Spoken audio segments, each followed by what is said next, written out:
Morning, dear students. Today we learn chapter 13, Gita Amrutam. गीतायाः अमृतम मतलब षष्ठी विभक्ति, षष्ठी तत्पुरुष समास गीता आकारांत है।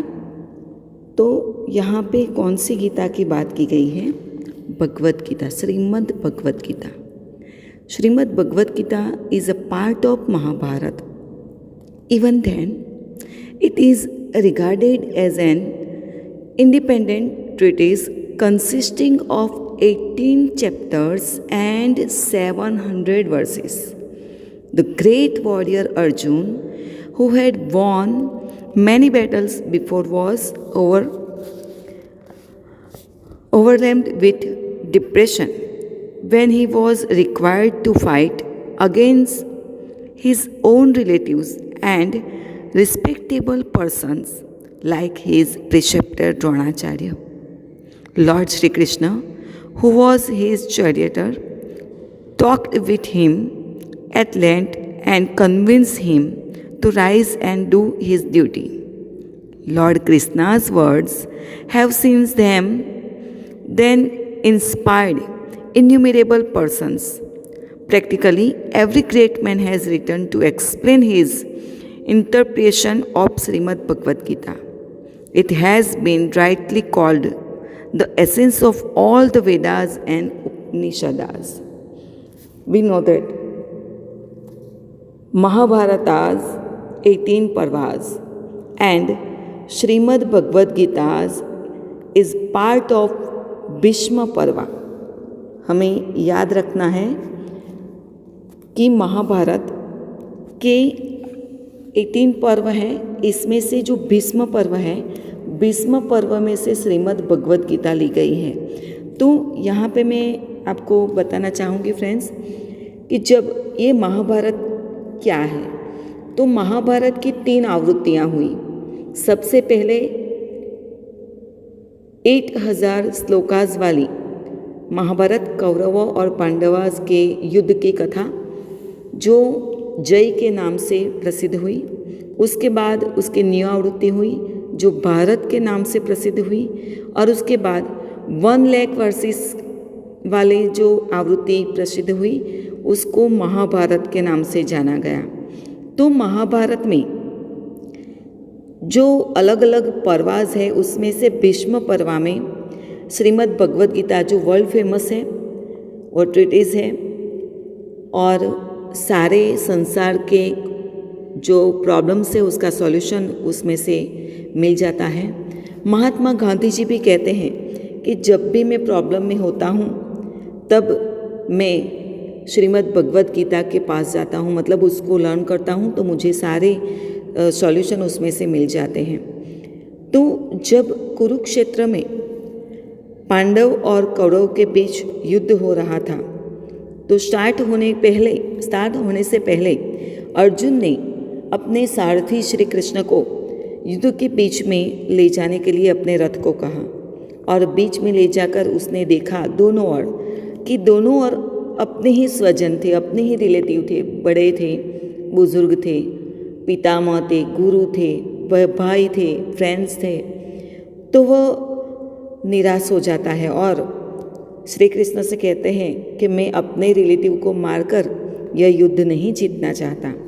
तब 45 मिनट्स में जो उपदेश श्री कृष्ण ने अर्जुना को दिया वह श्रीमद् भगवद गीता के नाम से फेमस हो गया। उसमें उन्होंने बहुत सारे सब्जेक्ट को ले लिया। उसी में से हमको 7 श्लोकास को जो लर्न करना है उसमें ज़्यादातर 8 श्लोकास में क्या पॉइंट आता है। तो the present extract consist of 7 versus chosen from the great book Srimad Bhagavad Gita. They explain respectively immortality of soul, inevitability of birth and death, the nature of karma yoga, the importance of spiritual knowledge, the type of devotees, what kind of devotee is dear to God, and the nature of सात्विकी बुद्धि मतलब intellect, faultless intellect, इन सारे point के discussion Shri Krishna ने अर्जुन को समझाया है उसे हमें भी आज समझना है। तो सबसे पहले हम फर्स्ट श्लोकास को समझेंगे। न जायते म्रियते वा कदाचि न्यायं भूत्वा भविता वा न भूयः अजो नित्यं शाश्वतो अयं पुराणो न हन्यते हन्यमाने शरीरे।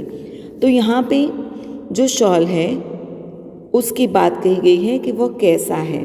सबसे पहले हम ग्रामर पॉइंट समझ लेंगे। जायते, म्रियते, हन्यते, ते प्रत्यय है प्रेजेंट टेंस, आत्मनेपद का है, अन्य पुरुष एक वचन, ई वहे महे से थे द्वे ते अंते। नायम न प्लस अयम संधि है यहाँ पे, भूत्वा संबंधक भूतक्रदन है और शरीरे सप्तमी विभक्ति है।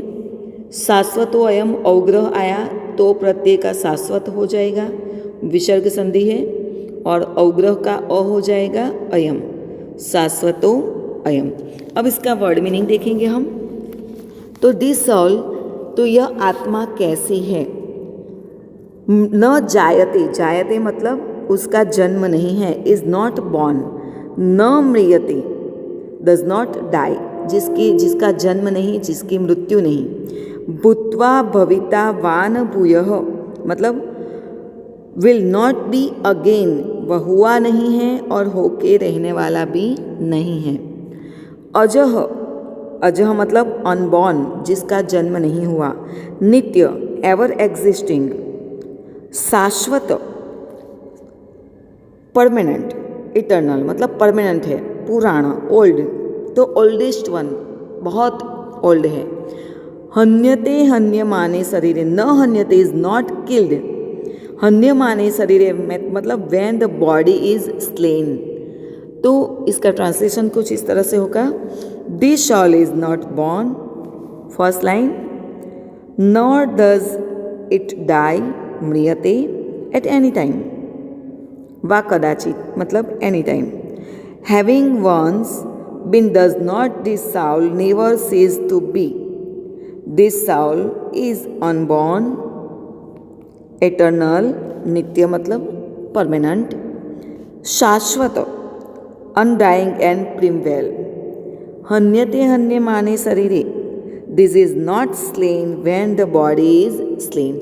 फ्रेंड्स, अगर यह लाइन मैं आपको समझाना चाहूँगी, अगर आपको एक्सीडेंट होता है या किसी भी इंसान को एक्सीडेंट होता है, उसका एक पैर कट जाता है, एक हाथ कट जाता है और कोई भी फिजिकल इंजरी उसको होती है, तो वो क्या यह बोलता है कि 25% मेरी सॉल ख़त्म हो गई, मेरी आत्मा मर गई? नहीं, उसको सिर्फ फिजिकल इफेक्ट हुई है, आत्मा का कुछ नहीं हुआ है। आत्मा तो वैसे की वैसी ही है। मैं आपको एक एग्जांपल देती हूँ। यह सीलिंग फैन है, हमारे सभी के घरों में होता है ceiling fan. Ceiling fan like body, human being, persons body है। फैन को समझ लेते हैं हम हमारी बॉडी। अब यह फैन को हमें चालू करना है तो यहाँ से हम इलेक्ट्रिसिटी को मतलब स्विच स्टार्ट करेंगे, स्विच ऑन करेंगे। तो जो इलेक्ट्रिसिटी है, ठीक है, वह इसमें से वायर में से पसार होगी, जो करंट पसार होगा और उसके बाद यह मूवमेंट करेगा। जो फैन है वो राउंड घूमेगा। तो इलेक्ट्रिसिटी जो है, जो करंट है, जो पावर है, वो क्या है? शॉल है। ठीक है, तो अगर यह जो फैन है वो हमारी बॉडी है और करंट शॉल है, तो क्या हमने करंट को कभी देखा है?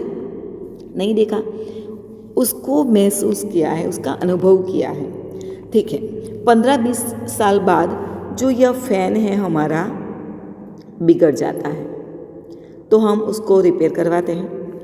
2-3 बार उसको रिपेयर करवाया, फिर भी वह ठीक नहीं हो रहा, तो हम क्या करते हैं? नया फ़ैन ला देते हैं। चलो ये ख़त्म हो गया, नया फ़ैन ला देंगे। तो अगर इसकी जगह पे नया फ़ैन आता है तो इलेक्ट्रिसिटी क्या नहीं आती है? वो तो वही है। मतलब जो हमारी बॉडी है, वह फिज़िकल, जो हमारा ह्यूमन बीइंग की जो बॉडी है, वह उसकी उम्र होने के बाद वह ओल्ड हो जाती है। पर उसमें से जो यह करंट है, मतलब जो सोल है, जो आत्मा है, वो वही की वही रहती है। यह सिर्फ शरीर बदलता है। तो यहाँ पे जो नश्वर शरीर नश्वर, आत्मा नश्वर है, मतलब आत्मा नश्वर नहीं है, शरीर नश्वर है, आत्मा तो अमर है। उसकी अमरता की बात श्री कृष्ण ने अर्जुन को बताई है कि तुम इस सारे सैनिक को या अपने पितामह को या अपने गुरुजन को मारोगे तो वह तो विधि का विधान है। जब उसका जन्म हुआ तभी से उसकी मृत्यु नक्की हो गई है। हमने 11th लेसन भी पढ़ा है, यस्य जननम तस्य मरणम। जो प्रोड्यूस होता है उसकी डिस्ट्रॉयड, वह उसका निश्चित होता है। तो इसका तुम्हें अफसोस करने की ज़रूरत नहीं है।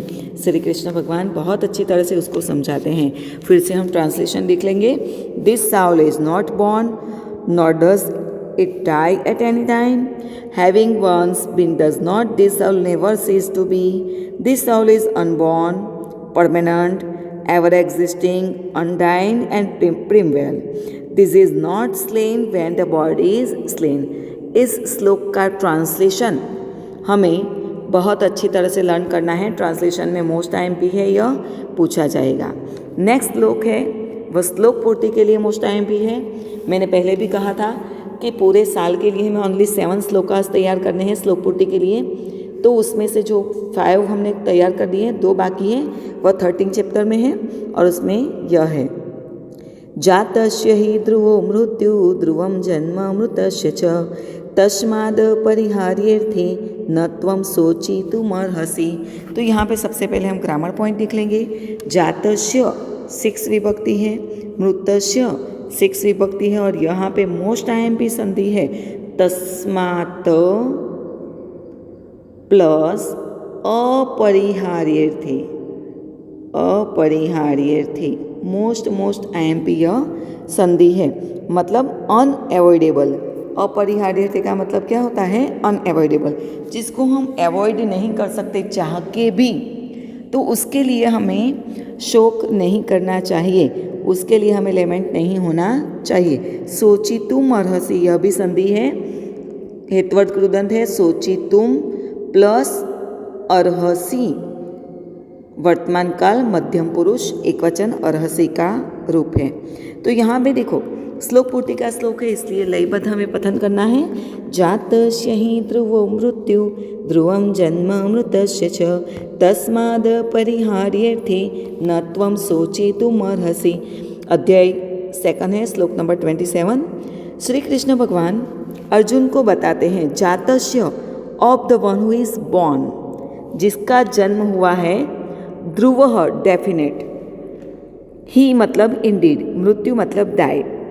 The death of the one who is born is definite, जिसने जन्म लिया है उसकी मृत्यु निश्चित है। यस्य जननम तस्य मरणम, ध्रुवम जन्म मृतस्य च। और दूसरी बात यह भी है कि the birth of the one who is dead is definite, जिसका जन्म हुआ उसकी मृत्यु निश्चित है और जिसकी मृत्यु हुई उसका जन्म भी निश्चित है। यह चक्र चलता रहता है। तस्माद् परिहार्यर्थे, so you should not lament in the matter that is unavoidable, जिसको तुम रोक नहीं सकते उसके लिए तुम्हें शोक नहीं करना चाहिए, दुखी नहीं होना चाहिए। ये सारे जो तुम्हें कुरुक्षेत्र में दिखाई दे रहे हैं, उन्होंने जब जन्म लिया था तभी उनकी मृत्यु निश्चित हो गई थी। उसकी 1 सेकंड भी तुम बढ़ा या कटा नहीं कम नहीं कर सकते। तो इसके लिए तुम्हें दुखी होने की ज़रूरत नहीं है। फ्रेंड्स, लाइक आपके घर में कोई ओल्ड ग्रैंडफादर या ग्रैंडमदर है और वह डेड बेड है, बीमार है, और आप 10th में हो, आपकी बोर्ड एग्ज़ाम है, ठीक है, तो क्या आप उनको बोलोगे ग्रैंडपा आप अभी मत जाना, आप हमें छोड़ के, मेरी बोर्ड की एग्ज़ाम ख़त्म हो जाए तब आप जाना? तो क्या वह रुक जाएंगे? नहीं। अगर उनकी मृत्यु जिस समय लिखी है वह चले ही जाते हैं, हम उसको रोक नहीं सकते। सेम वे, अगर किसी का जन्म हो रहा हो तब भी उसको हम रोक नहीं सकते। आप ऐसा नहीं बोल सकते ये अच्छा दिन नहीं है, तुम अभी नहीं जन्म लेना, ऐसा नहीं होता। तो वह हमारे हाथ की बात नहीं है, तो उसके लिए अनएवॉइडेबल है। तो उसके लिए जो हम नहीं कर सकते और उसके लिए हमें शोक नहीं करना चाहिए। तो श्री कृष्ण भगवान अर्जुन को यह समझाते हैं कि तुम दुखी मत हो, तुम सिर्फ अपना कर्म करो। तो यहाँ पे श्री कृष्ण भगवान ने बहुत अच्छी तरह से गीता का उपदेश, भगवद गीता जिसके नाम से फेमस हुआ, उसका उपदेश दिया है। नेक्स्ट जो श्लोकास है उसका अध्ययन हम नेक्स्ट लेक्चर में करेंगे। अस्तु।